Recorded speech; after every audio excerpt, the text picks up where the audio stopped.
यानी एक्सिस पर जो फील्ड आया है नेट इलेक्ट्रिक फील्ड का वैल्यू, ये डाइपोल मोमेंट के डायरेक्शन में। हम एक ऐसा डाइपोल बनाने जा रहे हैं जिसका डाइपोल मोमेंट होगा इधर की तरफ t sin थीटा। हेलो प्यारे बच्चों, आशा करता हूं कि आप लोग बहुत अच्छे होंगे, पढ़ाई भी कर रहे होंगे और मस्ती भी। आज मैं इलेक्ट्रोस्टैट का जो लेक्चर लाया हूं उसमें हम लोग पढ़ेंगे इलेक्ट्रिक डाइपोल के बारे में। तो हम लोग जानेंगे इलेक्ट्रिक डाइपोल के एक्सिस पे क्या फील्ड होता है, उसके परपेंडिकुलर बाइसेक्टर पे फील्ड क्या होता है और किसी भी एट रैंडम पॉइंट पे फील्ड कितना होता है। तो सबसे पहले जानिए कि इलेक्ट्रिक डाइपोल क्या होता है। ठीक है, तो आइए देखते हैं इलेक्ट्रिक डाइपोल क्या होता है। तो बच्चों सबसे पहले जानना है what is electric dipole. Dipole से साफ साफ समझ में आ रहा है कि दो ध्रुव होंगे। दो ध्रुव मतलब दो चार्जेज होंगे। ठीक है, यदि हम दो इक्वल एंड अपोजिट चार्जेज को एक चार्ज में ले लूं -q और एक चार्ज में ले लूं +q। ठीक है, इस दोनों चार्ज को अगर किसी स्मॉल सेपरेशन पे रख दिया जाए तो ऐसे अरेंजमेंट को कहा जाता है बच्चों डाइपोल। अगर मैं इसके डाइपोल को दोनों चार्ज को अगर मैं मिला दूं तो ये लाइन होगा दोनों चार्ज को मिलाने वाला लाइन। ठीक है, तो इस अरेंजमेंट को कहा जाता है डाइपोल बच्चों। दो इक्वल एंड अपोजिट चार्जेस रहेगा। जैसे मान लो एक पॉइंट चार्ज है हमारे पास -q, एक पॉइंट चार्ज है +q। दोनों को एकदम स्मॉल सेपरेशन पे रख देंगे, बहुत ही कम दूरी होनी चाहिए दोनों के बीच का। तो ऐसे अरेंजमेंट को कहा जाता है बच्चों डाइपोल, इलेक्ट्रिक डाइपोल। एक्चुअली में जो डाइपोल मैंने दिखाया है इस दोनों चार्ज के बीच में इतना डिस्टेंस नहीं होता है बच्चों। ठीक है, एक होता है यहाँ पे चार्ज अगर -q है तो +q बहुत ही नजदीक रहेगा, यहाँ रहेगा +q। अब देखो इतना छोटा डाइपोल बनाऊंगा तो आपको दिख नहीं रहा होगा, आपको जूम करके देखना पड़ेगा। इसको जूम करोगे तो कुछ ऐसा दिखेगा आपको। ठीक है, अब इसमें एक मिड पॉइंट होता है बच्चों जिसको आप रेफरेंस पॉइंट भी बोल सकते हो, वो होता है। सारा डाइपोल का जो डिस्टेंस का मेजरमेंट करेंगे हम लोग या फील्ड का मेजरमेंट करेंगे तो सबके लिए रेफरेंस पॉइंट हम लोग वो मानेंगे, यानी डिस्टेंस ओ से मेजर करेंगे। सपोज करो कोई पॉइंट है किसी रीजन में P है पॉइंट। ठीक है, तो ये पॉइंट इस डाइपोल से कितना दूर है, तो दूरी कहां से मापेंगे बच्चों हम लोग, वो पॉइंट से, यानी कि मिड पॉइंट होता है इसका, -q और +q चार्ज के बीच का मिड पॉइंट। तो इस पॉइंट P का डिस्टेंस अगर मेजर करना है तो मैं O से मेजर करूंगा। मान लो ये डिस्टेंस है R, सपोज करो। ठीक है, तो डिस्टेंस का मेजरमेंट हम लोग कहां से करेंगे, फील्ड का मेजरमेंट कहां से करेंगे, O पे बैठ के करेंगे। कहां पे रे बच्चा, O पे। ठीक है, तो ये जो O होता है ये मिड पॉइंट है बच्चों, और ये मिड पॉइंट से सारा रेफरेंस पॉइंट ये रेफरेंस पॉइंट की तरह काम करेगा। ठीक है, इस दोनों के बीच के डिस्टेंस को बच्चों मान लेते हैं 2a। मानने के लिए आप a भी मान सकते हो। 2a इसलिए माना कि ये O पॉइंट जो है, O पॉइंट से -q का डिस्टेंस भी a होता है और O पॉइंट से +q का डिस्टेंस भी a होता है, क्योंकि ये मिड पॉइंट है इस दोनों पॉइंट को मिलाने वाले लाइन का। ठीक है, तो ये डिस्टेंस हो जाता है 2a। तो इलेक्ट्रिक डाइपोल में हम लोग क्या लिखेंगे, it is the arrangement of two equal and opposite charges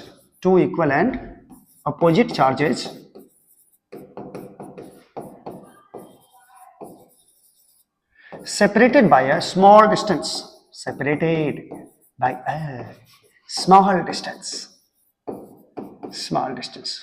ठीक है, दो इक्वल एंड अपोजिट चार्जेस को अगर किसी दूरी पर रख दिया जाए, छोटी दूरी पर रख दिया जाए, तो ऐसे अरेंजमेंट को, इसी को बोलते हैं बच्चों हम लोग डाइपोल।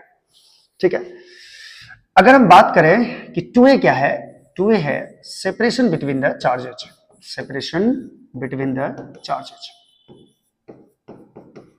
ठीक है, बिटवीन द चार्जेज।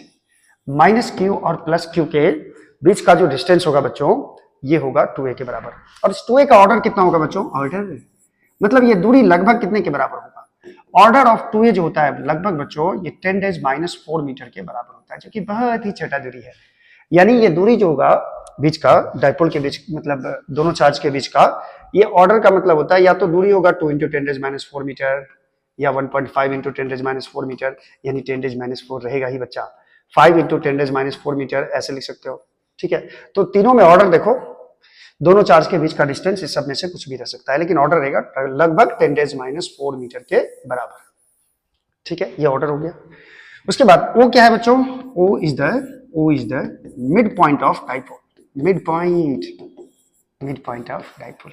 अब आप सोच रहे होंगे सर इतनी छोटी दूरी पर इस छोटे से चार्ज को रख के क्या होगा, क्या कर लेंगे हम लोग? तो बच्चों इसका काम केमिस्ट्री में भी आता है, फिजिक्स में तो काम करेगा ही, केमिस्ट्री में भी आप जब बॉन्डिंग की बात पढ़ते हैं, केमिकल बॉन्डिंग में, तो उसमें इंटरेक्शन की बात होती है, तो डाइपोल इंटरेक्शन उसमें पढ़ना होता है, ठीक है। तो ये डाइपोल बहुत ज्यादा इसके लिए इंपॉर्टेंट हो जाता है। जैसे मान लो H2O का मॉलिक्यूल है कोई, ठीक है। H2O में क्या होता है कि ऑक्सीजन और हाइड्रोजन के बीच में सिंगल बॉन्ड होते हैं, ठीक है। आप जानते हो कि ऑक्सीजन का इलेक्ट्रोनेगेटिविटी बच्चों बहुत ज्यादा होता है, तो ये हाइड्रोजन के इलेक्ट्रॉन को, शेयरिंग इलेक्ट्रॉन को अपनी तरफ खींचता है। अपनी तरफ खींचने के कारण ये जो हाइड्रोजन का इलेक्ट्रॉन लगभग छिन सा जाता है रे, ये ऑक्सीजन इस पे बहुत दगा करता है और ये अपनी तरफ ये इलेक्ट्रॉन को भी, हाइड्रोजन के इलेक्ट्रॉन को भी अपनी तरफ खींच लेता है, जिसके कारण इस पे कुछ नेगेटिव चार्ज आता है और इसके कारण इस पे पॉजिटिव चार्ज आता है, del negative del positive. Same case oxygen इस हाइड्रोजन के साथ भी करेगा, इस हाइड्रोजन का भी इलेक्ट्रॉन छीन लेता है बेचारे का, जिसके कारण इस पे डेल प्लस और इस पे डेल माइनस आ जाता है। अब देखो ये ऑक्सीजन पर नेगेटिव चार्ज हो गया, हाइड्रोजन पर पॉजिटिव चार्ज हो गया, तो ये एक डाइपोल बना देता है, इसको बोलते हैं हम लोग डाइपोल, इलेक्ट्रिक डाइपोल। और ये हाइड्रोजन और ये ऑक्सीजन मिलकर भी क्या बना लिया? डाइपोल बना लिया, डाइपोल। अब इस डाइपोल की कितनी जितनी सारी कहानी होती है वो केमिस्ट्री में इसको पढ़ा जाता है, ठीक है। तो डाइपोल आप समझ गए कि ये मॉलिक्यूल्स के बीच में भी, मॉलिक्यूल में जो एटम्स होते हैं उसके बीच में भी डाइपोल बनता है। बच्चों जिसमें डाइपोल बनता है उसको कहा जाता है पोलर मॉलिक्यूल्स, इसको बोलते हैं पोलर मॉलिक्यूल्स, ठीक है। और जिसमें डाइपोल नहीं बनता है उसको बोलते हैं नॉन पोलर मॉलिक्यूल्स, ठीक है। चलो ये समझ गए आप। अब नेक्स्ट टॉपिक क्या है बच्चों, ये देखो जरा, नेक्स्ट टॉपिक है electric dipole moment, electric dipole moment, dipole moment. अब ये इलेक्ट्रिक डाइपोल मोमेंट क्या है? एक क्वांटिटी डिफाइन किया जाता है जिसको हम लोग पी से डिनोट करते हैं, पी। इलेक्ट्रिक डाइपोल मोमेंट को पी से दर्शाया जाता है। ये होता है बच्चों चार्ज और इस दोनों के बीच के सेपरेशन का प्रोडक्ट, चार्ज और इस दोनों के बीच का सेपरेशन का जो होता है प्रोडक्ट होता है। मतलब कोई भी एक चार्ज उठाओ Q, इसको इस दोनों चार्ज के बीच के डिस्टेंस से मल्टीप्लाई कर दो, इसको कहा जाता है डाइपोल मोमेंट। यानी ये क्या होता है? It is the product of charge of dipole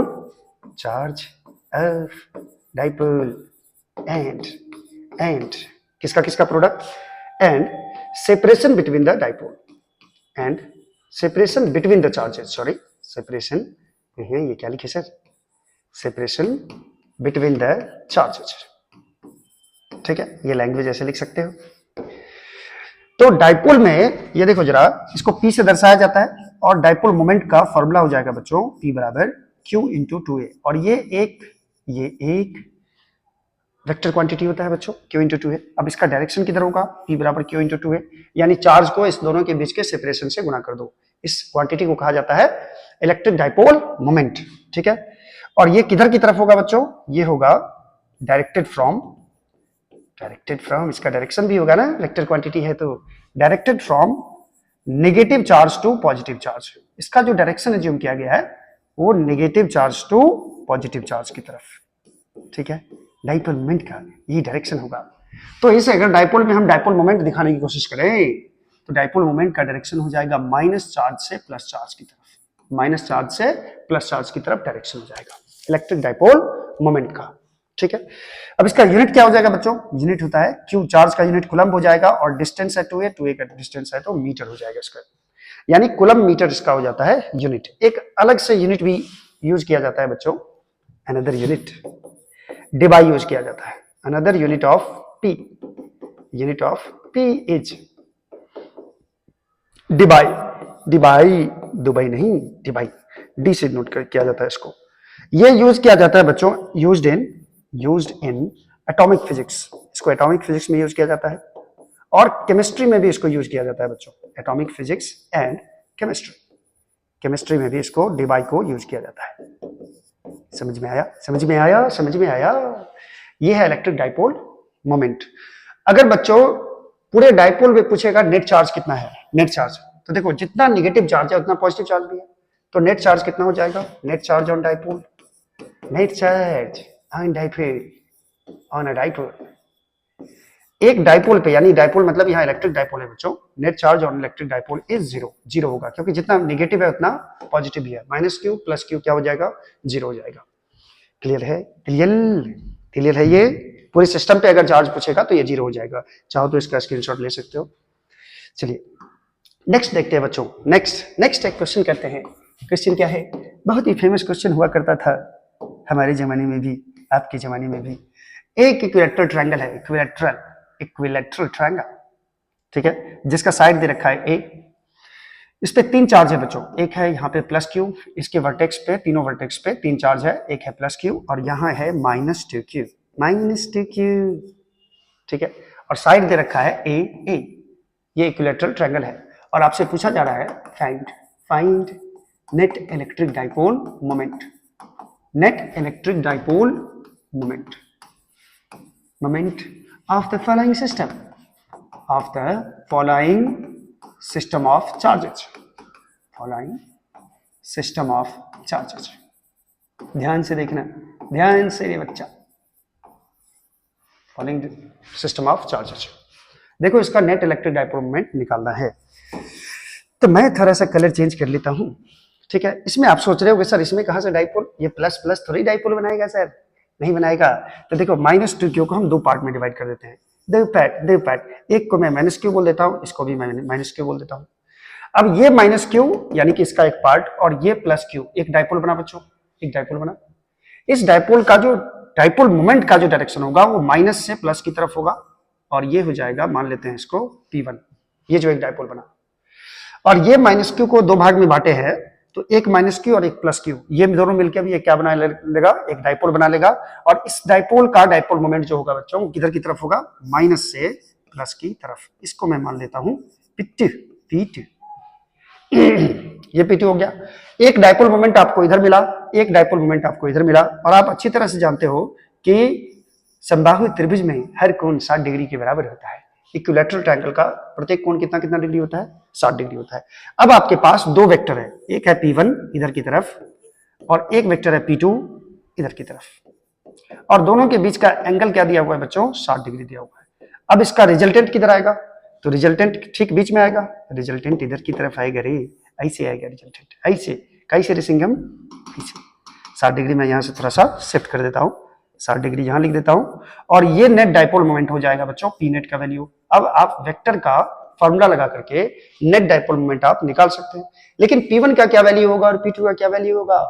P1 का वैल्यू हो जाएगा बच्चों, यदि मैग्नीट्यूड की बात करेंगे तो चार्ज को दोनों, ये जो एक डाइपोल तो ये बना है मेरा और एक डाइपोल ये बना है, तो इस डाइपोल का डाइपोल मोमेंट जो होगा बच्चों ये होगा चार्ज को इस दोनों के बीच के सेपरेशन से मल्टीप्लाई कर दो। तो चार्ज Q है और दोनों के बीच का सेपरेशन है दिया हुआ A, तो ये हो जाएगा Q इंटू A। और P2 का भी जो वैल्यू निकालोगे, इस डाइपोल का भी डाइपोल मोमेंट निकालोगे, तो चार्ज हो गया Q और दोनों के बीच का डिस्टेंस हो गया A, तो ये हो जाएगा Q इंटू A। दोनों बराबर है, दैट इज P1 और P2 बराबर है बच्चों। मान लेते हैं हम इस दोनों को P, ठीक है। अब जो वेक्टर का फॉर्मूला है नेट यानी रिजल्टेंट वेक्टर का जो फॉर्मूला है बच्चों वो क्या है? Root under A square plus B square plus 2ab cos theta, ये होता है। तो a के बदले भी हम p मानेंगे और b के बदले भी हम p मानेंगे, दोनों बराबर है। तो p square plus 2p into p square cos theta, theta के बदले कितना डिग्री डालेंगे? 60 डिग्री। दो वेक्टर के बीच का एंगल कितना डिग्री है? 60 डिग्री है। इसको सॉल्व करोगे तो ये क्या आएगा? √3 इंटू p, ठीक है। और नेट डाइपोल मोमेंट हो जाएगा बच्चों √3 इंटू P का वैल्यू डाल दो, P का वैल्यू यही होगा क्योंकि P1 P2 बराबर है, P1 P2 बराबर है √3 इंटू Q इंटू A के बराबर होगा। ये हो जाएगा इस दोनों डाइपोल का नेट डाइपोल मोमेंट, जो कि इसके साथ दोनों के एकदम बीच में जाएगा, बाइसेक्टर पे जाएगा, एंगल बाइसेक्टर पे, ठीक है। ये आंसर हो जाएगा आपका। क्लियर है ये चीज? क्लियर है? आप चाहो तो इसे नोट कर सकते हो। चलो नेक्स्ट है बच्चों, डाइपोल का एक्सिस क्या होता है और डाइपोल का परपेंडिकुलर बाइसेक्टर क्या होगा। मैं एक चीज पहले क्लियर कर देना चाहता हूं,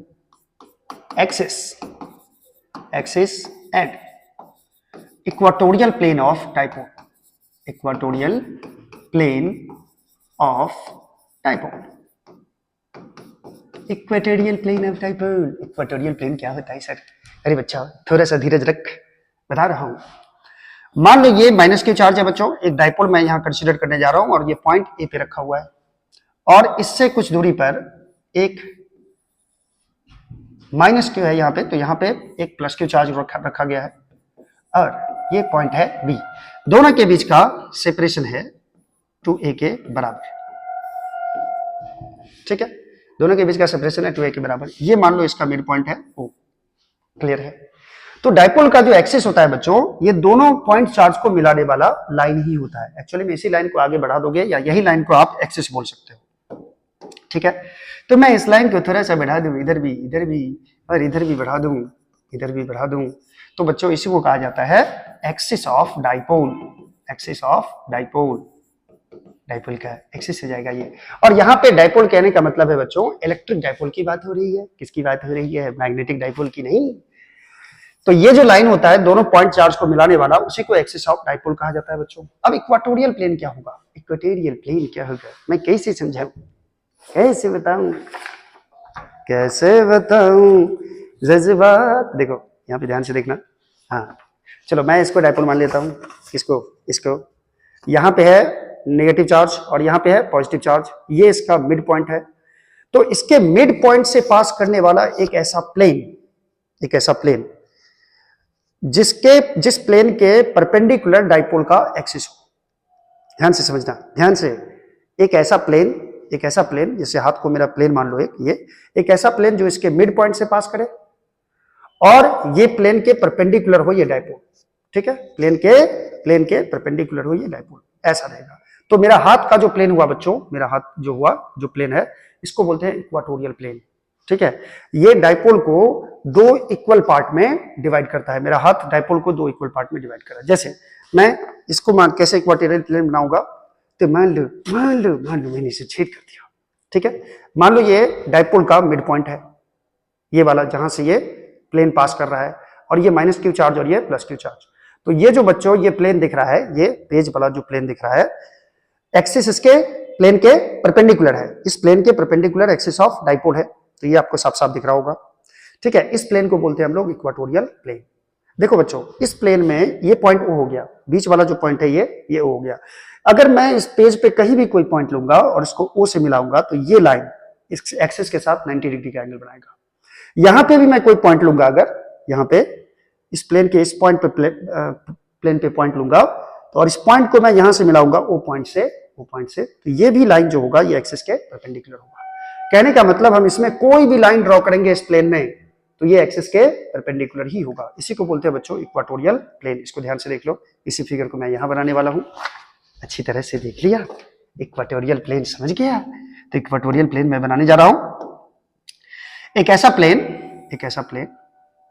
प्लेन मैंने ज्यूम किया, ठीक है, ये नीचे की तरफ ऐसा बना लिया। ये प्लेन होगा बच्चों, जो प्लेन डाइपोल के एक्सिस के साथ कितना डिग्री का एंगल बनाएगा, ये ऐसा समझना, ऐसा नहीं रे, ऐसा जैसा पेज मैंने दिखाया था, ठीक है। इसको बोलते हैं बच्चों इक्वाटोरियल प्लेन। इक्वाटोरियल प्लेन ये पॉइंट O से पास कर रहा है, ये पॉइंट O से मिड पॉइंट से पास कर रहा है, और ये एक्सिस के क्या है, परपेंडिकुलर। इक्वाटोरियल प्लेन होता है, क्या होता है ये होता है a plane passing through O, यानी mid point O and perpendicular to the axis के क्या हो, परपेंडिकुलर हो, ठीक है। तो ये जो लाइन होगा बच्चों, ये लाइन जो इस प्लेन में होगा, ये लाइन, इस लाइन को बोलेंगे हम लोग, ये डाइपोल का परपेंडिकुलर बाइसेक्टर है। ये क्या है, परपेंडिकुलर बाइसेक्टर, यानी ये एक ऐसा लाइन है जो डाइपोल को, पूरे डाइपोल को दो इक्वल पार्ट में डिवाइड कर रहा है। क्लियर है। इक्वाटोरियल प्लेन में कोई भी पॉइंट लेंगे हम लोग अगर, और इसको अगर मिला देंगे हम O से, तो ये भी लाइन जो होगा बच्चों, ये भी एक्सिस के परपेंडिकुलर होगा। अभी मैंने आपको दिखाया था कि नहीं, दिखाया था ना, ठीक है। तो ये होता है इक्वाटोरियल प्लेन और ये होता है axis.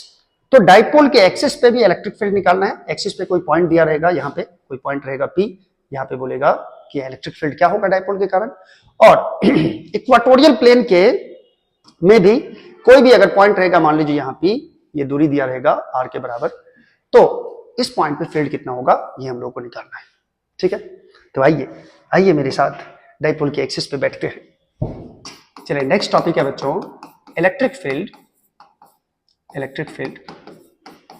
On the axis of dipole, on the axis of dipole. Electric dipole लिख सकते हो, इलेक्ट्रिक डाइपोल के एक्सिस पे फील्ड कितना होगा बच्चों। तो एक्सिस मैंने अभी आपको बताया, एक्सिस क्या होता है।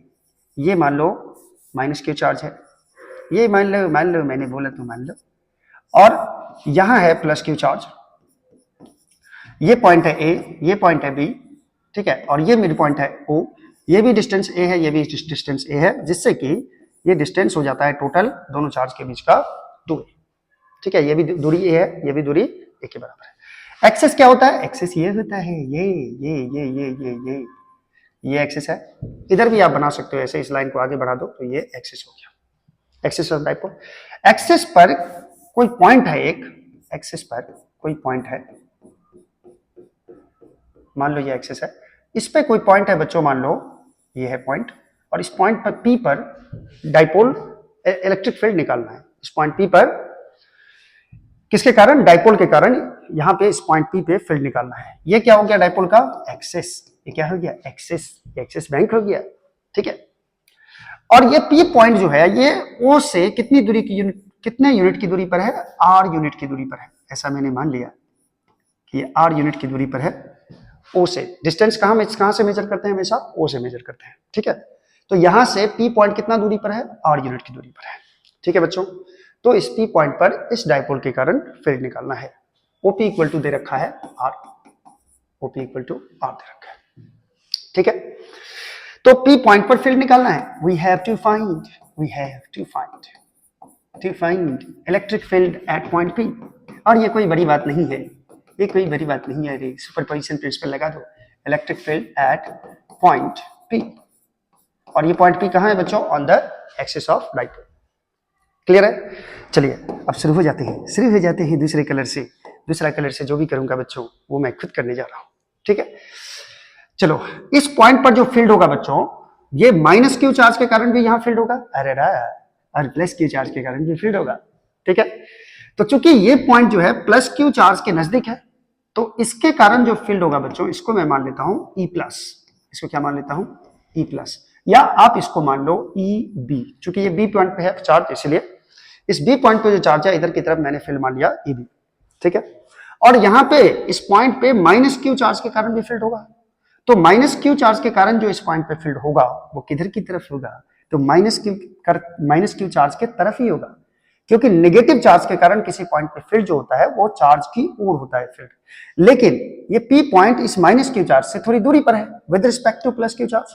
प्लस क्यू चार्ज का इफेक्ट यहां ज्यादा होगा, माइनस क्यू चार्ज का इफेक्ट इधर की तरफ कम होगा थोड़ा सा। तो माइनस क्यू चार्ज के कारण फील्ड इधर की तरफ आएगा बच्चों, और इसको मैंने बोल दिया EA, जो कि नेगेटिव चार्ज के कारण फील्ड है। अब आप खुद सोच सकते हो कि इस चार्ज का इफेक्ट, प्लस क्यू चार्ज का इफेक्ट ज्यादा होगा, माइनस क्यू का कम इफेक्ट होगा, तो इधर ज्यादा फील्ड बनेगा, इधर कम फील्ड बनेगा। तो नेट फील्ड किधर जाएगा बच्चों, नेट फील्ड हो जाएगा इधर की तरफ, ई नेट। और ये नेट फील्ड किसके बराबर हो जाएगा बच्चों, नेट फील्ड देख लीजिएगा, ई नेट का वैल्यू कितना हो जाएगा, ई नेट का वैल्यू हो जाएगा इस फील्ड, बड़े वाले फील्ड में से छोटे वाले फील्ड को घटा दो, उल्टा डायरेक्शन में है तो, यानी कि EB माइनस EA, ठीक कहां है ये, E माइनस EB का मतलब हो गया B पॉइंट पर जो चार्ज है उस चार्ज के कारण पॉइंट P पर फील्ड। देखो ध्यान से देखना, तो प्लस क्यू चार्ज के कारण, देखो ध्यान दो, क्यू चार्ज के कारण बच्चों R डिस्टेंस पर जो फील्ड होता है प्लस क्यू चार्ज के कारण ये बाहर की तरफ होता है, और इसका फॉर्मूला होता है KQ बाय R स्क्वायर, यानी KQ बाय डिस्टेंस का स्क्वायर। जिस पॉइंट पे आप फील्ड निकालना चाहते हैं उसका डिस्टेंस क्या है। तो पहले अगर क्यू चार्ज के कारण आप पॉइंट P पे फील्ड निकालना चाहते हैं तो पॉइंट चार्ज से इस P पॉइंट की दूरी कितनी होगी। अब साफ साफ देखना जरा, O से लेकर यहां तक की दूरी है R, इसमें से हम A उड़ा दें तो ये दूरी बच जाएगा, यानी ये दूरी हो जाएगा R माइनस A के बराबर, यानी प्लस क्यू चार्ज और पॉइंट के बीच में डिस्टेंस होगा R माइनस A। तो बताओ क्यू चार्ज के कारण P पॉइंट पे फील्ड कितना होगा, KQ बाय डिस्टेंस का स्क्वायर। तो चार्ज से इस पॉइंट की दूरी कितनी है, R माइनस A, तो यहां लिख दूंगा मैं R माइनस A का होल स्क्वायर। ठीक है, चलो अब इस ए पॉइंट के पे जो चार्ज है माइनस क्यू, इस चार्ज के कारण यहां पे फील्ड है ई ए, यानी ई ए जो फील्ड है ये माइनस क्यू चार्ज के कारण है। बताओ माइनस क्यू चार्ज से पी पॉइंट की दूरी कितनी होगी, खुद सोच के देखो। यहां से यहां तक की दूरी बच्चों कितनी होगी, 2a के बराबर, 2a। ठीक है, या आप ऐसे निकाल सकते हो, यहां से लेकर यहां तक की दूरी है r और यहां तक की दूरी है a, ये दूरी कितनी है, a के बराबर। अब देख सकते हो साफ साफ कि माइनस क्यू से पॉइंट p चार्ज कितना दूर है, r प्लस ए। यानी इसके लिए फॉर्मूला लग जाएगा माइनस क्यू चार्ज के लिए के क्यू बाय डिस्टेंस का स्क्वायर, आर स्क्वायर फॉर्मूला लगाना है तो r प्लस ए का स्क्वायर हो जाएगा। और नेट फील्ड का डायरेक्शन देखो किधर है, इधर की तरफ, along positive x axis. Clear है चीज? चलिए आइए इसको सॉल्व करते हैं। नेट इलेक्ट्रिक फील्ड कितना आता है ये देखते हैं।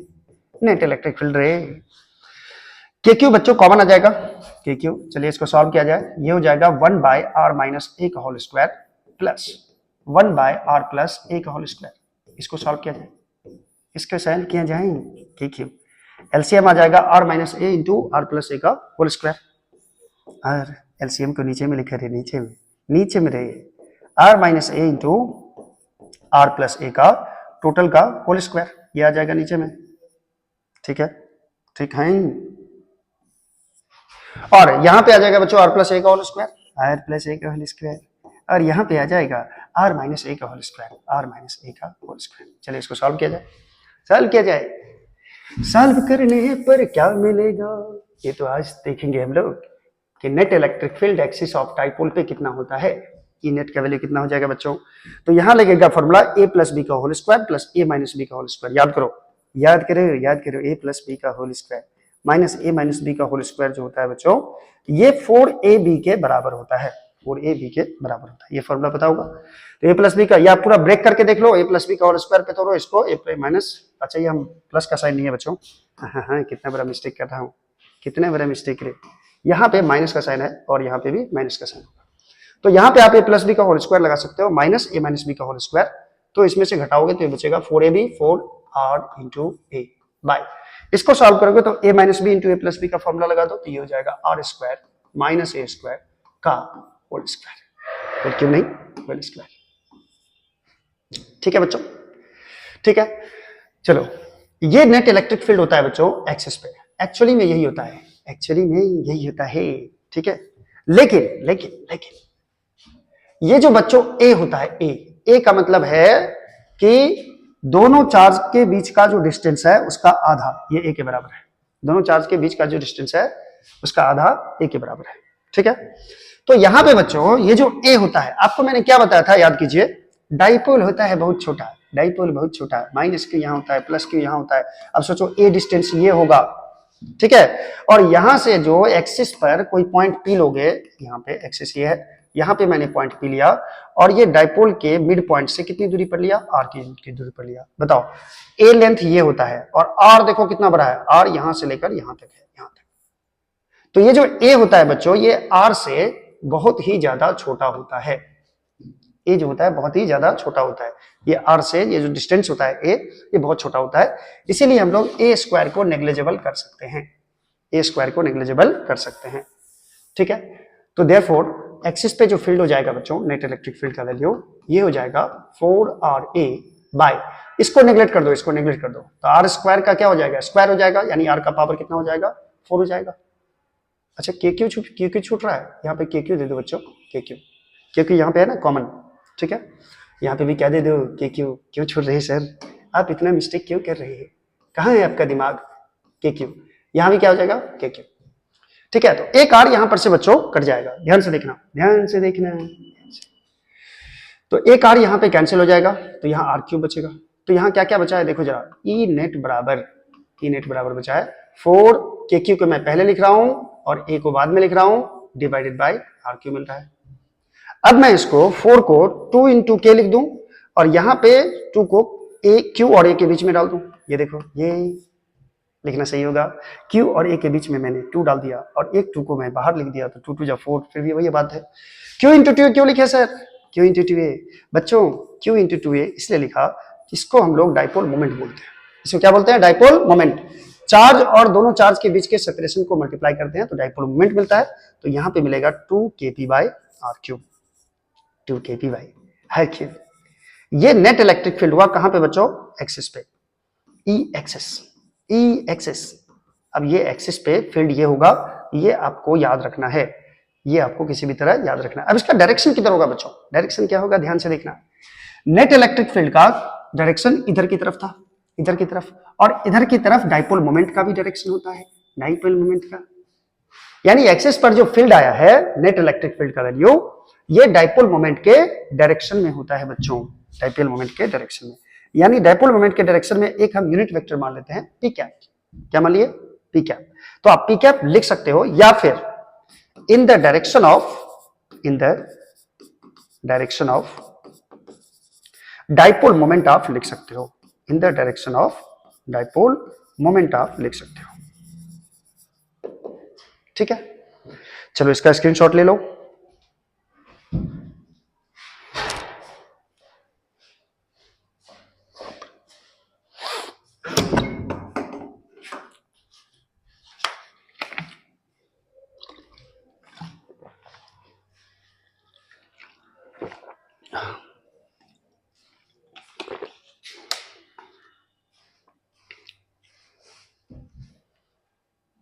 ठीक है, अब आगे देखते हैं बच्चों, इसी को हम लोग कैसे लिखेंगे। 2kp/r³ in the direction of dipole moment. Dipole moment के डायरेक्शन में ही नेट इलेक्ट्रिक फील्ड का वैल्यू होगा। लेकिन थोड़ा और जरूरत है बर्दाश्त करने की। क्या है ये ध्यान से देखना। यदि मैं कोई पॉइंट इस दोनों चार्ज के बीच में लूं, इस दोनों चार्ज के बीच में, सपोज करो मैंने ये पी पॉइंट यहां नहीं लेके दोनों चार्ज के बीच में पी पॉइंट लिया, यहां पे पी पॉइंट लिया। ठीक है, अब इस क्यू चार्ज के कारण इस पी पॉइंट पे इधर की तरफ फील्ड होगा, इसको मैंने बोल दिया ईबी। और इस माइनस क्यू चार्ज के कारण फील्ड जो होगा वो भी इधर की तरफ ही होगा। माइनस क्यू चार्ज के कारण जो फील्ड होगा इस पॉइंट पे वो भी इधर की तरफ होगा। यदि इस फिगर में आपको दिक्कत हो रही है तो मैं इसको हटा देता हूं। ठीक है, चलो मैं नेक्स्ट पेज में आपको एक्सप्लेन कर देता हूं। देखो, अगर डाइपोल में माइनस क्यू चार्ज और प्लस क्यू चार्ज के बीच में एक्सिस पे कोई पॉइंट लिया जाए, इस पॉइंट पे इलेक्ट्रिक फील्ड का डायरेक्शन क्या होगा? ध्यान से देखना, ध्यान से। इस पॉइंट पर प्लस क्यू चार्ज के कारण फील्ड इधर की तरफ होगा, ये होगा प्लस क्यू चार्ज के कारण फील्ड, ई प्लस बोल दिया मैंने इसे। और माइनस क्यू चार्ज के कारण भी फील्ड इधर ही होगा बच्चों, चार्ज की तरफ ही होगा इस पॉइंट पे, ये हो जाएगा ई माइनस। अब नेट फील्ड किधर आएगा? प्लस चार्ज के कारण भी इधर ही फील्ड है, माइनस चार्ज के कारण भी इधर ही फील्ड है। तो बच्चों नेट इलेक्ट्रिक फील्ड किधर की तरफ हो जाएगा? इस साइड की तरफ, ये होगा नेट। और डाइपोल मोमेंट का डायरेक्शन किधर होगा? इधर होगा डाइपोल मोमेंट का डायरेक्शन। यानी दोनों चार्ज के बीच में जो नेट फील्ड का डायरेक्शन है वो डाइपोल मोमेंट के अपोजिट डायरेक्शन में है। लेकिन अगर मैं दोनों चार्ज के बीच के अलावा कोई पॉइंट लेता हूं एक्सिस पे, जैसे मैंने यहां पॉइंट लिया पी, तो अभी आपने देखा इस पॉइंट पे नेट इलेक्ट्रिक फील्ड का वैल्यू डाइपोल मोमेंट के डायरेक्शन में था। अभी हम लोग ड्राइव किए, देखो जरा, देखो नेट इलेक्ट्रिक फील्ड का डायरेक्शन किधर है? इधर की तरफ। जबकि दोनों चार्ज के बीच में कोई पॉइंट लेंगे तो नेट इलेक्ट्रिक फील्ड का डायरेक्शन इधर की तरफ होगा, यानी डाइपोल मोमेंट के अपोजिट डायरेक्शन में होगा फील्ड का डायरेक्शन। तो मैं इसे लैंग्वेज में थोड़ा लिख दूं, the electric field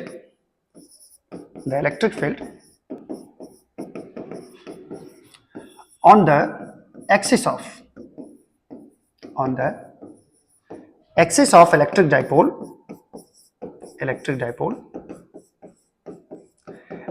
is in the direction of dipole moment.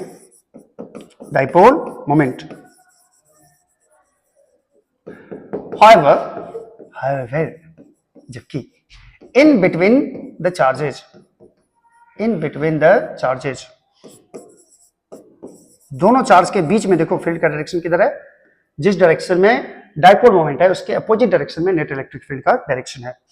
However, in between the charges, the electric field is opposite to the direction of dipole moment. Dipole moment के opposite direction में field होगा, dipole moment. ठीक है, ठीक है, ठीक है। जरा मैं देख लूं बच्चों रिकॉर्डिंग प्रॉपर वे में हो रहा है या नहीं। मैं जरा, ठीक है, रिकॉर्डिंग बंद हो गया था बच्चों। चलो, ये समझ गए आप लोग। तो अब नेक्स्ट करते हैं बच्चों। नेक्स्ट क्या है? Electric field. Electric field at a point, या electric field on perpendicular bisector of electric dipole।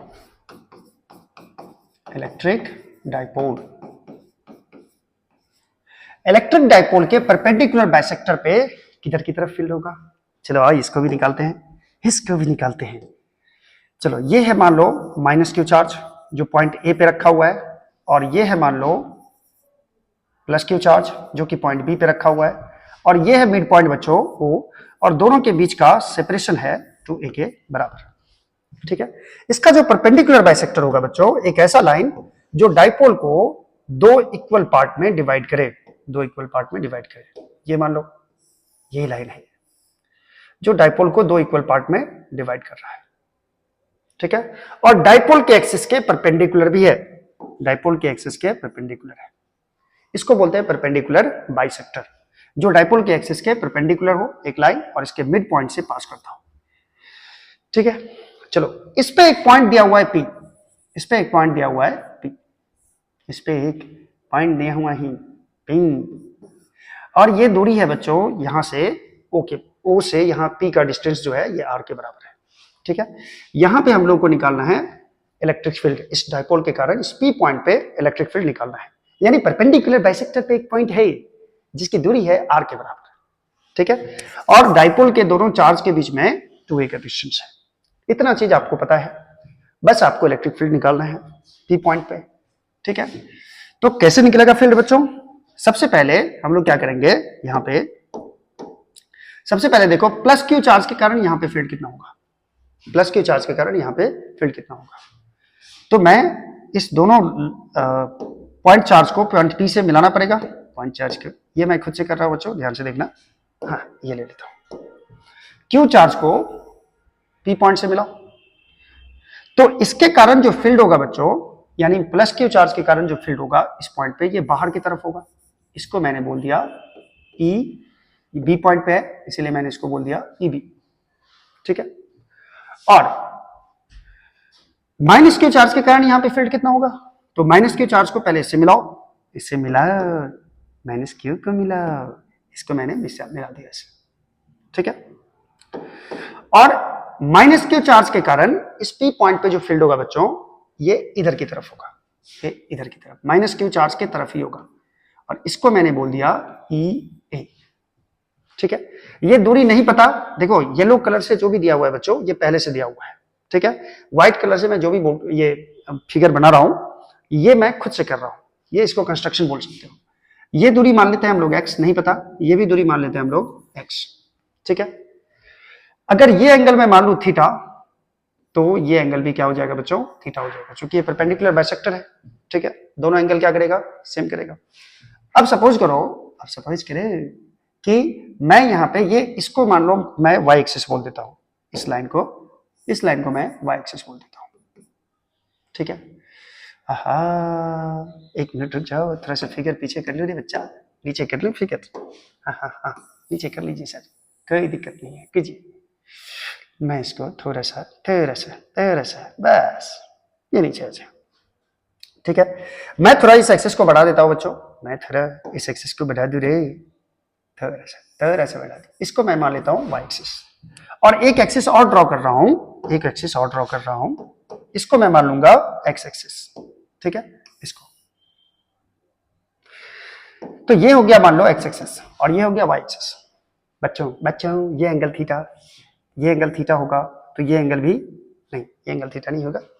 Actually हम लोग इसको थीटा नहीं मानेंगे, इसको थीटा हम नहीं मानेंगे। क्यों नहीं मानेंगे सर? ठीक है, मैं इस एंगल को बच्चों थीटा मान लेता हूं, तो ये एंगल भी क्या हो जाएगा, थीटा हो जाएगा। ठीक है, और ये एंगल भी थीटा होगा, बोलो कैसे, बोले कैसे? देखो क्यू चार्ज के कारण यहां पे जितना फील्ड होगा पी पॉइंट पे, क्यू चार्ज के कारण जितना फील्ड होगा उतना ही फील्ड माइनस क्यू चार्ज के कारण यहां होगा। दोनों के कारण फील्ड का वैल्यू क्या होगा? सेम होगा। ठीक है, और दोनों के फील्ड का वैल्यू सेम होगा तो दोनों का जो रिजल्टेंट आएगा बच्चों ठीक बीच में आएगा, जो कि किधर की तरफ आएगा? एक्स एक्सिस की तरफ आएगा। इसका मतलब ये एंगल जितना होगा उतना एंगल ये भी होगा। ठीक है, यानी जितना फील्ड ई ए होगा उतना फील्ड बी ई बी भी होगा। और इसको मैं कुछ मान लेता हूं, क्या मान लू? इसको मैं मान लेता हूं बच्चों ई के बराबर। ठीक है, क्यू चार्ज के कारण एक्स डिस्टेंस पर जितना फील्ड होगा माइनस क्यू चार्ज के कारण भी एक्स डिस्टेंस पर इतना ही फील्ड होगा। मैग्नीट्यूड दोनों का सेम होगा लेकिन डायरेक्शन दोनों का अलग अलग होगा। तो क्यू चार्ज के कारण एक्स डिस्टेंस पर फील्ड हो जाएगा के Q by x square, field due two point charge. इसके कारण भी फील्ड होगा के क्यू बाई एक्स स्क्वायर, इसका मान, और इसके कारण भी फील्ड होगा के क्यू बाई एक्स स्क्वायर के बराबर। अब आपके पास ये भी ई के बराबर हो गया और ये भी ई के बराबर हो गया, दैट इज ई का मान ई है। ठीक है, ई का इधर दो कंपोनेंट होगा, इधर होगा ई कॉस थीटा और इधर की तरफ होगा बच्चों component E sine theta. Set. क्या हो रहा है? असुविधा के लिए खेद है बच्चों, ये वोल्टेज फ्लक्चुएट हो रहा है। तो मैंने क्या बता रहा था कि प्लस चार्ज के कारण जितना फील्ड हुआ माइनस चार्ज के कारण भी इतना ही फील्ड हुआ। दोनों फील्ड, ये भी ई के बराबर ये भी ई के बराबर। अब इसी का दो कंपोनेंट होगा बच्चों ई कॉस थीटा और इसका इधर कंपोनेंट होगा ई कॉस थीटा और इधर कंपोनेंट होगा ई बी का इधर कंपोनेंट होगा, मैं थोड़ा सा कलर चेंज कर लूं, इधर की तरफ कंपोनेंट होगा ई साइन थीटा। ठीक है, अब ये जो फील्ड है ये इस फील्ड का भी दो कंपोनेंट होगा, एक एक्स एक्सिस पे इधर की तरफ ई कॉस थीटा और इधर की तरफ बच्चों होगा ई साइन थीटा के बराबर। ठीक है, इस फील्ड का y कंपोनेंट और इस फील्ड का y कंपोनेंट एक दूसरे को कैंसिल कर देगा, एक दूसरे को कैंसिल कर देगा y कंपोनेंट। तो कौन सा कंपोनेंट बचेगा बच्चों दोनों फील्ड का? इसका भी x कंपोनेंट बचेगा, इसका भी x कंपोनेंट, दैट इज इसका भी e cos थीटा इसका भी e cos थीटा। तो नेट जो फील्ड होगा, नेट इलेक्ट्रिक फील्ड, वो कितने के बराबर हो जाएगा? 2e cos थीटा के बराबर। ठीक है, 2e cos थीटा के बराबर, दैट इज इसका e cos थीटा और इसका e cos theta 2e cos theta के बराबर। यानी नेट फील्ड का डायरेक्शन बच्चों इधर की तरफ हो जाएगा, e नेट का डायरेक्शन हो गया ये। ठीक है, और डाइपोल मोमेंट का डायरेक्शन किधर होगा बच्चों? तो डाइपोल मोमेंट का डायरेक्शन होता है माइनस क्यू से प्लस क्यू की तरफ, ये होगा डाइपोल मोमेंट का डायरेक्शन। यानी परपेंडिकुलर बाइसेक्टर पे जो नेट फील्ड होता है वो डाइपोल मोमेंट के अपोजिट डायरेक्शन में होता है बच्चों। ठीक है, अब ये 2e cos थीटा का मान कैसे निकालें? 2e, e के बदले हम क्या लिखेंगे? के क्यू बाई एक्स स्क्वायर, के क्यू बाई एक्स स्क्वायर। और cos थीटा के बदले क्या लिखेंगे बच्चों? cos theta, cos theta. इस ट्रायंगल में आ जाओ, इस ट्रायंगल में cos थीटा, इस ट्रायंगल में cos थीटा लिखोगे बच्चों तो ये डिस्टेंस है a, ये डिस्टेंस कितने के बराबर है? a, और ये डिस्टेंस है x के बराबर। ठीक है, तो ये हो जाएगा a बाई एक्स के बराबर, तो ये cos थीटा का वैल्यू हो जाएगा a बाई एक्स के बराबर। ठीक है, तो ये हो जाएगा 2 को इधर लिख दो मैं, k q इंटू 2a लिख दो ऐसे ऊपर में, और नीचे में लिखूंगा एक्स क्यूब के बराबर। ठीक है, ये नेट इलेक्ट्रिक फील्ड है परपेंडिकुलर बाइसेक्टर पे। अब मैं q इंटू 2a के बदले बच्चों p लिखने जा रहा हूं, क्योंकि q इंटू 2a बराबर होता है डाइपोल मोमेंट, तो q इंटू 2a के बदले मैंने p लिख दिया। और यहां पे देखो बच्चों x का मान, x तो माने हुए थे, मैंने क्या कहा? येलो कलर से जो भी है वही सिर्फ दिया हुआ है, बाकी कुछ नहीं दिया हुआ है बच्चे। देखो, तो यहां से मैं x का वैल्यू निकाल सकता हूं बच्चों, x बराबर हो जाएगा root under r square plus a square, root under r square plus a square. देख लो जरा, ये r दूरी है और ये a दूरी है, तो ये हो जाएगा root under r square plus a square का क्यूब, ये x का वैल्यू हो गया। ठीक है, तो नेट इलेक्ट्रिक फील्ड का जो वैल्यू होगा बच्चों, नेट इलेक्ट्रिक फील्ड का वैल्यू ये हो जाएगा k p by r square plus a square का होल क्यूब, ये हो जाएगा। ठीक है, सॉरी 3/2 हो जाएगा, पावर तो हो जाएगा 3/2, क्योंकि रूट का मतलब होता है पावर हाफ। अब देखो बच्चों यहां क्या होने वाला है, क्या होने वाला है? ये तो फील्ड होगा परपेंडिकुलर बाइसेक्टर में बच्चों, लेकिन इसमें भी वही केस लेंगे बच्चों एज जो लास्ट केस लिए थे, a is much less than r, therefore r square plus a square के बदले इसमें a स्क्वायर को नेग्लिजिबल कर सकते हो और लगभग इसको क्या लिख सकते हो? r स्क्वायर लिख सकते हो। यदि मैं इसमें पुट कर दूं r square plus a square के बदले r स्क्वायर, तो नेट इलेक्ट्रिक फील्ड का वैल्यू हो जाएगा बच्चों, नेट इलेक्ट्रिक फील्ड का kp बाय r स्क्वायर का पावर 3/2, क्योंकि यहाँ a स्क्वायर मैं नेग्लेक्ट कर दिया, तो यहां पे 2 और 2 मारा जाएगा और ये परपेंडिकुलर बाइसेक्टर पे जो फील्ड होगा बच्चों, परपेंडिकुलर ई परपेंडिकुलर बाइसेक्टर, इस पे फील्ड होगा के पी बाई आर क्यू। ध्यान से देखना, ध्यान से। और एक चीज और जानो, ये बच्चों जो परपेंडिकुलर बाइसेक्टर पे होगा वही फील्ड इक्वाटोरियल प्लेन पे भी होगा। This is electric field, this is electric field at a point on equatorial plane, ठीक है। और ये जो नेट फील्ड का डायरेक्शन आया है बच्चों, ये नेट फील्ड का डायरेक्शन किधर की तरफ आया है, ये आया है इधर की तरफ, यानी डाइपोल मोमेंट के अपोजिट डायरेक्शन में ये नेट इलेक्ट्रिक फील्ड का वैल्यू आया है, ठीक है। चलो आप चाहो तो इसका स्क्रीनशॉट ले सकते हो, ठीक है। मैं यहां लिखने वाला हूं, मैं यहां क्या लिखने वाला हूं, मैं यहां लिखने वाला हूं the direction of electric field on perpendicular bisector,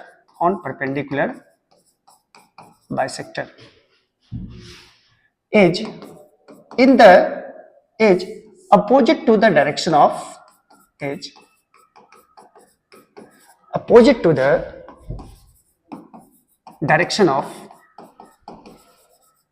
dipole moment के अपोजिट डायरेक्शन में ये फील्ड होगा। तो यहां से दो बात सीखने को मिली, देखो जरा, देख यहां पे परपेंडिकुलर बाइसेक्टर पे फील्ड है केपी बाई आर क्यू, यानी परपेंडिकुलर बाइसेक्टर पे आर यूनिट की दूरी पर फील्ड होगा डाइपोल मोमेंट के अपोजिट डायरेक्शन में, जो कि होगा केपी बाई आर क्यू के बराबर। अच्छा, इससे पहले बच्चों हम लोगों ने एक्सिस ऑफ डाइपोल पे निकाले थे, डाइपोल की एक्सिस पे फील्ड कितना है देखो जरा, इसी का दुगुना है, 2 केपी बाई आर क्यू है, ठीक है। तो जरा एक फार्मूला और मुझे लिखने का मन कर रहा है रे, कैसा कि जब तक जियूं साथ तेरे, देखो जीना बाद में जीना, ये परपेंडिकुलर बाइसेक्टर है। परपेंडिकुलर बाइसेक्टर के किसी पॉइंट पी पे जो फील्ड होता है बच्चों, ये आर यूनिट की दूरी पर है मान लो, और ये भी दूरी ए है, ये भी दूरी ए है, ये एक डाइपोल है, ठीक है। इसका ये परपेंडिकुलर बाइसेक्टर है। परपेंडिकुलर बाइसेक्टर पे आर यूनिट की दूरी पर पी पॉइंट पे जो फील्ड होगा बच्चों, नेट इलेक्ट्रिक फील्ड का वैल्यू ये होगा इधर की तरफ, ये नेट होगा, ये परपेंडिकुलर बाइसेक्टर पे फील्ड होगा, ये परपेंडिकुलर, ठीक है। चलो पी पॉइंट पे मैं क्या बोल रहा था कि फील्ड का जो डायरेक्शन होगा बच्चों, ये इधर की तरफ होगा, ठीक है। ई परपेंडिकुलर बाइसेक्टर पे ये फील्ड होगा, और ये फील्ड किसके बराबर होगा, के पी बाई आर क्यू, ठीक है। और ये फील्ड डाइपोल मोमेंट के अपोजिट डायरेक्शन में होगा बच्चों, ठीक है। और इसके एक्सिस पर जो फील्ड निकाले थे हम लोग, एक्सिस पर जो फील्ड निकाले थे, ठीक है, इस पॉइंट पे जो फील्ड निकाले थे, इस पॉइंट पे फील्ड का डायरेक्शन इधर की तरफ होगा बच्चों, और ये ई एक्सिस बोल सकते हो इसको, ई एक्सिस, और ई एक्सिस का वैल्यू था 2 kp बाई आर क्यू। ये दोनों फॉर्मूला आपको याद रखना है, एक्सिस पे फील्ड होता है 2 kp बाई आर क्यू, और परपेंडिकुलर बाइसेक्टर पे जो फील्ड होता है भाई kp बाई आर क्यू के बराबर होता है। आपको इसको याद रखने का तरीका भी बता देता हूं। परपेंडिकुलर बाइसेक्टर पे जो फील्ड है ये है kp बाई, kp को उल्टा लिखो pk, pk by r cube, pk by r cube, और ई एक्सिस पे फील्ड है 2 pk by r cube, 2 pk by r Q.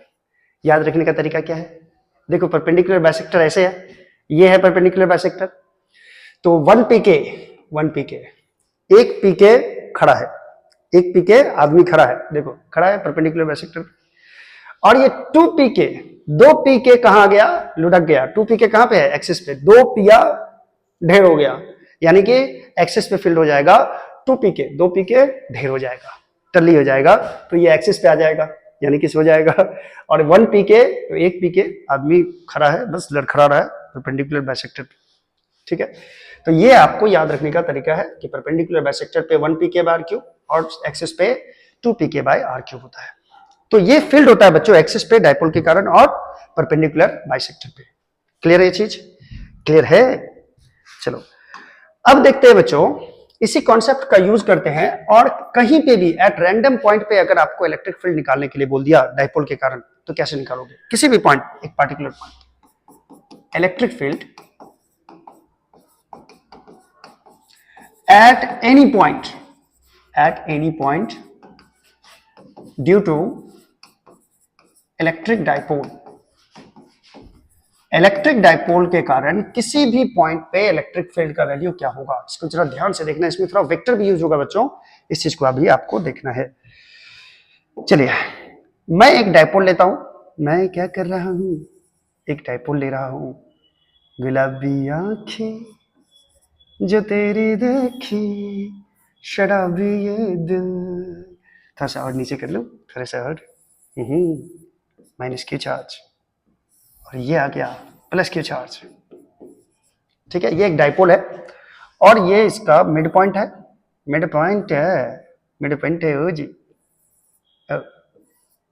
ओ किधर लिखूं, ओ किधर लिखूं, एक इधर आएगा एक इधर, वो मैं यहां लिख देता हूं। ठीक है, और इस डाइपोल का जो डाइपोल मोमेंट है बच्चों, ये माइनस से प्लस की तरफ है और ये डाइपोल मोमेंट है P के बराबर। ठीक है, अब इसको ध्यान से समझना मैं क्या बता रहा हूं। मान लो सपोज करो एक पॉइंट है P जो कि O से R यूनिट की दूरी पर है, O से R यूनिट की दूरी पर है। ठीक है, और ये एंगल मान लो थीटा है और ये डिस्टेंस दे रखा है R के बराबर, ये डिस्टेंस है OP इक्वल टू R के बराबर। अब मान लो इस डाइपोल के कारण इस पॉइंट P पे बोला फील्ड निकालने के लिए। इस P का अगर पोलर कोऑर्डिनेट देखोगे बच्चों, तो पोलर कोऑर्डिनेट होता है कितना दूरी पर है ओरिजिन से, और ये एक्सिस के साथ ये जो डिस्टेंस है, ये डायरेक्शन है, ये कितना एंगल बना रहा है, थीटा एंगल बना रहा है। एक्सिस के साथ ये लाइन थीटा एंगल बना रहा है। ठीक है, इस पॉइंट P पे मुझे इलेक्ट्रिक फील्ड का वैल्यू चाहिए, तो मैं P पॉइंट को यहां लिख देता हूं बच्चों, और ये लिख देता हूं P का कोऑर्डिनेट R थीटा है, R थीटा, दूरी R है O से, और ये एंगल कितना बना रहा है, थीटा बना रहा है। इस पॉइंट पे फील्ड चाहिए, यहां पे इस पॉइंट पे। अब इसके लिए मैं करूंगा क्या, ये ओरिजिनल चीज आपको दिया हुआ है। अब हम क्या करेंगे बच्चों, जैसे आप एक चीज जानते हो, मान लो मैं इस बॉडी को बोलूं इधर की तरफ इस पर फोर्स लगाना है, यानी बॉडी इधर की तरफ जाना चाहिए। ठीक है, देखो अब इसको खींचना है और इस बॉडी को इधर की तरफ ले जाना है। तो कोई आदमी आया मान लो और डायरेक्ट इधर की तरफ ही एक फोर्स लगा दिया, इधर की तरफ ही एक फोर्स लगा दिया, तो चल दिया बॉडी इधर की तरफ। ठीक है, अब कोई आदमी आया और वो क्या बोला कि सर इसी बॉडी को मैं इधर ही ले जाऊंगा, लेकिन एक आदमी इधर से रस्सी खींचेगा, मान लो ये F1 फोर्स लगाया, और एक आदमी इधर से रस्सी बांध के खींचेगा, ये मान लो F2 फोर्स लगाया, और ये दोनों ऐसे खींचेगा कि इसका रिजल्टेंट इधर की तरफ आ जाए FR। तब भी तो वही फोर्स लगा, तब भी रिजल्टेंट फोर्स ही लगा। यानी कोई आदमी आया जो अकेले इसी डायरेक्शन में डायरेक्ट फोर्स लगा दिया इसको इधर खींचने के लिए, और कोई आदमी आया जो दो तरफ खींचा, दो तरफ ऐसे खींचा, तो ये बॉडी बीच में गया इधर। समझ रहे बात को, यानी इस दोनों फोर्स का रिजल्टेंट फोर्स ये रहा, जो कि इस F के बराबर ही है। क्लियर है। उसी तरह हम क्या कर सकते हैं कि इस फोर्स को नहीं लगा के हम ये दो फोर्स लगाएंगे तो सेम इफेक्ट आएगा, क्योंकि इस दोनों का रिजल्टेंट कौन है, ये है। बात समझ रहे हो। मैं भी ये मान सकता हूं कि यानी कि कोई भी जो एक वेक्टर होता है बच्चों, एक वेक्टर पढ़े होंगे, मान लो ये कोई एक वेक्टर है। ठीक है, तो इसका x कंपोनेंट होता है ax और इसका y कंपोनेंट होता है ay। तो इस दोनों वेक्टर का रिजल्टेंट ये आता है, यानी एक वेक्टर को दो वेक्टर के कंपोनेंट के रूप में लिख सकते हैं। उसी तरह हम क्या करने जा रहे हैं, ये देखो, ये है डाइपोल मोमेंट P। ठीक है, और जिधर की तरफ ये पॉइंट है उधर की तरफ हम एक एक्सिस मान लेते हैं, एक एक्सिस इधर की तरफ ही, ये एक्सिस मान लेते हैं एक्स एक्सिस, इधर की तरफ क्या मान लिए, एक्स एक्सिस। मैं यहां से लाइन ड्रॉ कर देता हूं, देखना जरा, मैं यहां से लाइन ड्रॉ करने जा रहा हूं। इसको, इसी एक्सिस को मान लिया मैंने एक्स एक्सिस, इसी लाइन को। ठीक है, और थोड़ा छोटा कर लो, इसी लाइन करे इस लाइन को। ठीक है, और इसके एक परपेंडिकुलर लाइन में ड्रॉ करने जा रहा हूं, जिसको मैं मानूंगा वाई एक्सिस। इसको मैंने माना एक्स एक्सिस, इसको मैंने माना वाई एक्सिस, और ये दोनों के बीच का एंगल कितना है बच्चों, 90 डिग्री है। ठीक है, अब मैं एक डाइपोल मोमेंट इधर की तरफ है, इधर की तरफ डाइपोल मोमेंट है P, तो इसका इधर की तरफ कंपोनेंट कितना होगा, इधर की तरफ कंपोनेंट होगा P cos थीटा। ठीक है, और इधर की तरफ डाइपोल मोमेंट का जो प्रोजेक्शन होगा इधर की तरफ, ये हो जाएगा p sin थीटा। ठीक है, अब दोनों का रिजल्टेंट निकालेंगे तो p आ जाएगा, क्योंकि दोनों p cos थीटा और p sin थीटा के बीच का एंगल कितना है 90। तो इसका रिजल्टेंट क्या हो जाएगा, p cos थीटा का square plus p sin theta का square is equal to p हो जाएगा ये, क्योंकि sin square theta plus cos square theta क्या हो जाता है 1 हो जाता है, तो ये p मिलेगा।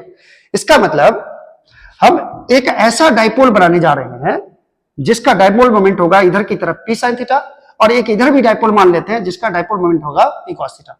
तो इधर की तरफ एक डाइपोल बन रहे हैं, ये माइनस क्यू चार्ज है और ये एक प्लस क्यू चार्ज है, एक डाइपोल हम इधर की तरफ मान लिए प्लस क्यू चार्ज, जिसका डाइपोल मोमेंट है p sin थीटा, और एक डाइपोल मोमेंट इधर की तरफ है जो p sin थीटा है। तो इधर की तरफ भी मैं एक डाइपोल मान लेता हूं, यहां है माइनस क्यू चार्ज मान लो और यहां है प्लस क्यू चार्ज, और इसका डाइपोल मोमेंट मैं मान लेता हूं कितना डाइपोल मोमेंट लो p cos थीटा। अब हम मान सकते हैं कि ये दोनों जो डाइपोल है, ये दोनों डाइपोल, एक डाइपोल ये हुआ आपका ये डाइपोल 1 हुआ, और इसको मैंने मान लिया ये डाइपोल 2 हुआ, डाइपोल 2 रे, समझना बात को जरा। अब हम मान सकते हैं कि इस दोनों डाइपोल मोमेंट का रिजल्टेंट है ये, इस दोनों डाइपोल मोमेंट का, ये जो दोनों डाइपोल है, एक डाइपोल p cos थीटा, एक डाइपोल p sin थीटा, इस दोनों का रिजल्टेंट है ये। इसका मतलब इस पॉइंट P पे जितना इस दोनों के कारण जितना फील्ड होगा, ध्यान से समझना, इस दोनों डाइपोल के कारण इस पॉइंट पे P पॉइंट पे जितना फील्ड होगा, इस डाइपोल के कारण भी P पॉइंट पे उतना ही फील्ड होगा। क्यों? क्योंकि इस दोनों का रिजल्टेंट P है, तो दोनों जितना मिलके इफेक्ट दिखा रहा है वो P है, तो ये दोनों मिलके जितना फील्ड यहां बनाएगा उतना ये अकेले बना देगा। तो हम लोग अब क्या करेंगे, चूंकि मेरा मेन डाइपोल ये है, हमने बस इसको रिजल्टेंट के फॉर्म में लिखा है, मेरा मेन डाइपोल ये है। ठीक है, अब इस डाइपोल के कारण अगर फील्ड P पॉइंट पे निकालना है तो हम करेंगे क्या, इस दोनों डाइपोल के कारण इस P पॉइंट पे फील्ड निकालेंगे। ठीक है, चलो आओ, अब मजा आएगा। चलो, फॉर फर्स्ट डाइपोल, पहले डाइपोल के कारण P पॉइंट पे फील्ड कितना होगा, इसको मैं मान लेता हूं P1। ठीक है, P पॉइंट पे फील्ड कितना होगा for first dipole, field at point P लिख देता हूं यहां पर, field at point P point पे फील्ड कितना होगा बच्चों पहले डाइपोल के कारण। अब देखो, पहला डाइपोल मेरा ये है माइनस क्यू, ये है प्लस क्यू, और इस डाइपोल के ओ पॉइंट से कितनी यूनिट की दूरी पर है ये पॉइंट P, ये दूरी कितनी है बच्चों, ये दूरी r है। ठीक है, पहले वाले डाइपोल के लिए ये पॉइंट P कहां है, एक्सिस पे, क्योंकि इस डाइपोल का एक्सिस तो यही होगा, समझ रहे बात को। और एक्सिस पर जो फील्ड होता है बच्चों, ये किधर की तरफ होता है, एक्सिस पर जो फील्ड होता है किधर की तरफ होता है, देखो जरा, ये डाइपोल, ये माइनस क्यू चार्ज है, ये प्लस क्यू चार्ज है, तो ये एक डाइपोल बना। अब इस डाइपोल के कारण मुझे P पॉइंट पे फील्ड निकालना है, तो इस डाइपोल के कारण P पॉइंट पर जो फील्ड होगा ये इधर की तरफ होगा, और इसको मैं लिखूंगा ये E एक्सिस है, जिसको हमने क्या मान लिया है E1। ठीक है, तो आइए इसके लिए फॉर्मूला लगाएंगे E एक्सिस का। एक्सिस पे मैंने क्या बोला था, 2pk/r³, 2pk/r³, लेकिन P का मतलब होता है डाइपोल का डाइपोल मोमेंट। अब बताओ कौन सा डाइपोल के कारण फील्ड निकाल रहे हो, पहले वाले डाइपोल के कारण। इस डाइपोल का डाइपोल मोमेंट कितना है, देखो जरा, P cos थीटा है, तो यहां पे जो फॉर्मूला लगेगा 2pk/r³, तो P के बदले यहां क्या लिख दूंगा, P cos थीटा k/r³, क्योंकि एक्सिस पे फील्ड यही होता है 2pk/r³, लेकिन P के बदले यहां क्या डालेंगे, P cos थीटा। चलो ठीक है, अब फॉर सेकेंड डाइपोल, दूसरा जो डाइपोल है एट, उसके कारण फील्ड कितना होगा एट पॉइंट P पे, फील्ड एट पॉइंट P, ध्यान से समझना, एट पॉइंट P। ठीक है, ये P पॉइंट है बच्चों, P एट पॉइंट P। दूसरा डाइपोल, पहला डाइपोल मैंने ये माना था, दूसरा डाइपोल मैंने ये माना है रे, ये कौन सा, ये वाला डाइपोल, ये दिख रहा है, एक माइनस क्यू चार्ज है और एक प्लस क्यू चार्ज है, और इस डाइपोल का जो डाइपोल मोमेंट है बच्चों ये इधर की तरफ है, जो कि है P sin थीटा के बराबर। अब देखो, ये डाइपोल के लिए ये हो गया परपेंडिकुलर बाइसेक्टर, क्या हो गया, परपेंडिकुलर बाइसेक्टर। यदि ऐसा डाइपोल रहेगा, ये माइनस क्यू और ये प्लस क्यू, तो इसका परपेंडिकुलर बाइसेक्टर ये होगा, ठीक है। और परपेंडिकुलर बाइसेक्टर पे जो फील्ड होता है बच्चों, ये डाइपोल मोमेंट के अपोजिट डायरेक्शन में फील्ड होता है। याद करो क्या बताया था मैंने, परपेंडिकुलर बाइसेक्टर पे जो फील्ड होता है, तो डाइपोल मोमेंट होता है माइनस से प्लस की तरफ, ये डाइपोल मोमेंट के अपोजिट डायरेक्शन में फील्ड होगा। यानी इस डाइपोल के कारण जो पॉइंट पी पे फील्ड होगा बच्चों, ये इधर की तरफ होगा, और इसके लिए ये E2 हो गया। और E2 मतलब क्या, परपेंडिकुलर बाइसेक्टर, ठीक है। तो इसको मैं मान लेता हूं ये फील्ड पॉइंट पी पे जो बना रहा है सेकेंड डाइपोल, ये E2, और इसके लिए फॉर्मूला लगाना है मुझे परपेंडिकुलर बाइसेक्टर का। और परपेंडिकुलर बाइसेक्टर के कारण जो फील्ड होता है वो होता है PK by r cube, PK by r cube, PK by r cube. लेकिन P क्या होता है, इसका डाइपोल मोमेंट कितना है, इसका डाइपोल मोमेंट कितना है, देखो इसका डाइपोल मोमेंट है P sin थीटा, तो P के बदले में यहां क्या यूज करूंगा, P sin theta into K by r cube, ठीक है। अब चूंकि ये एक्सिस है और ये परपेंडिकुलर बाइसेक्टर है, दोनों के बीच का एंगल कितना हो जाएगा बच्चों, 90 डिग्री। अब इस दोनों का रिजल्टेंट कहां जाएगा, इधर की तरफ जाएगा, और ये हो जाएगा नेट इलेक्ट्रिक फील्ड। कितना हो जाएगा नेट इलेक्ट्रिक फील्ड, बराबर root under E1 square plus E2 square, क्योंकि E1 और E2 के बीच का एंगल कितना होगा, 90 डिग्री। तो net electric field eight P कितना हो जाएगा, net electric field at point P is, ये हो जाएगा E बराबर रूट अंडर E1 का स्क्वायर प्लस E2 का स्क्वायर, ये हो जाएगा। तो ये हो जाएगा बच्चों रूट अंडर E1 का मान कितना है 2 P cos theta into K by r cube, इसका स्क्वायर, और E2 का मान है बच्चों P sin theta into K, या K इधर भी लिख दो तो चलेगा, बाय आर क्यूब का whole square, KP sin theta by r cube का होल स्क्वायर। अब दोनों में कॉमन क्या आएगा बच्चों, देखो जरा, दोनों में कॉमन, इसमें देखो 2PK बाय आर क्यूब, इसमें भी है KP बाय आर क्यूब, तो KP बाय आर क्यूब दोनों में कॉमन है, तो KP by r cube common ले लो, KP बाय आर क्यूब का होल स्क्वायर आ जाएगा कॉमन। इसमें बचेगा 2 का स्क्वायर और cos थीटा का square, that is 4 cos square theta, 2 का स्क्वायर 4 और cos स्क्वायर थीटा, प्लस यहां बचेगा KP बाय आर क्यूब हट गया तो sin थीटा का स्क्वायर, यानी कि यहां पे बचेगा बच्चों sin स्क्वायर थीटा के बराबर। क्लियर है। अब KP बाय आर क्यूब का होल स्क्वायर है तो ये बाहर आ जाएगा, ठीक है। मैं थोड़ा आगे बढ़ जाता हूं। नेट इलेक्ट्रिक फील्ड का जो वैल्यू होगा बच्चों, ये KP बाय आर क्यूब बाहर आ जाएगा, KP बाय आर क्यूब। अंदर में क्या था 4 cos स्क्वायर थीटा, अंदर में क्या है देखो जरा 4 cos स्क्वायर थीटा है, ठीक है, 4 cos स्क्वायर थीटा है, और sin स्क्वायर थीटा को भी cos में ही बदल दो, तो ये हो जाएगा 1 माइनस cos स्क्वायर थीटा, तो यहां हो जाएगा 1 minus cos square theta. That is net electric field due to dipole जो आएगा किसी भी पॉइंट पे, ये आ जाएगा KP by r cube root under 1 plus 4 cos square theta में से 1 cos स्क्वायर थीटा गया, तो 1 प्लस 3 cos स्क्वायर थीटा। ये किसी भी पॉइंट पे डाइपोल के कारण फील्ड होता है बच्चों, KP by r cube into root under 1 plus 3 cos square theta. अब ये मेरा फॉर्मूला जो है ये सही है या गलत है, इसके लिए हम लोग चेक कर लेते हैं, चेक का वेदर, ठीक है। आजा, ये माइनस की चार्ज है रे, ये प्लस की चार्ज है रे, ठीक है। और यहां से r डिस्टेंस पर एक्सिस पर कोई पॉइंट है P, मैं इसको एक्सिस बना देता हूं, ये एक्सिस है, एक्सिस पर कोई पॉइंट है P, और यहां पे डिस्टेंस दे दिया है r, ठीक है। थीटा क्या होता है बच्चों, थीटा अगर P पॉइंट यहां रहता तो ये होता थीटा, अगर P पॉइंट यहां रहता तो ये होता थीटा, ठीक है। अगर P पॉइंट यहां होता तो ये रहता थीटा, अगर P पॉइंट ये रहता तो ये रहता थीटा, यानी एक्सिस पर के लिए थीटा का वैल्यू क्या हो जाएगा 0 डिग्री हो जाएगा। एक्सिस पर कोई पॉइंट रहेगा तो थीटा का वैल्यू क्या हो जाएगा 0 डिग्री। अब अगर थीटा बराबर हम 0 डिग्री डालेंगे तो फील्ड कहां पे निकलना चाहिए, एक्सिस पे निकलना चाहिए। चलिए थीटा 0 डालिएगा तो cos स्क्वायर थीटा के बदले क्या लिखिएगा, cos थीटा, cos 0 क्या हो जाएगा बच्चों 1 हो जाएगा। तो यदि मैं इसके बदले 1 डाल दूं तो 1 प्लस 3 कितना हो जाएगा 4, और 4 का स्क्वायर रूट कितना हो जाएगा 2, तो ये कितना हो जाएगा 2KP bye r cube, axis पे यही फील्ड होता है, ठीक है। अगर मैं P पॉइंट यहां पे ले लूं परपेंडिकुलर बाइसेक्टर पे, तो ये एंगल हो जाएगा थीटा, और ये थीटा एंगल कितना हो जाएगा 90 डिग्री। अगर मैं थीटा का मान 90 डाल दूं तो फील्ड कहां पे निकल जाएगा, परपेंडिकुलर बाइसेक्टर पे। अगर मैं थीटा 90 डालूं तो फील्ड कहां निकलेगा, परपेंडिकुलर बाइसेक्टर पे।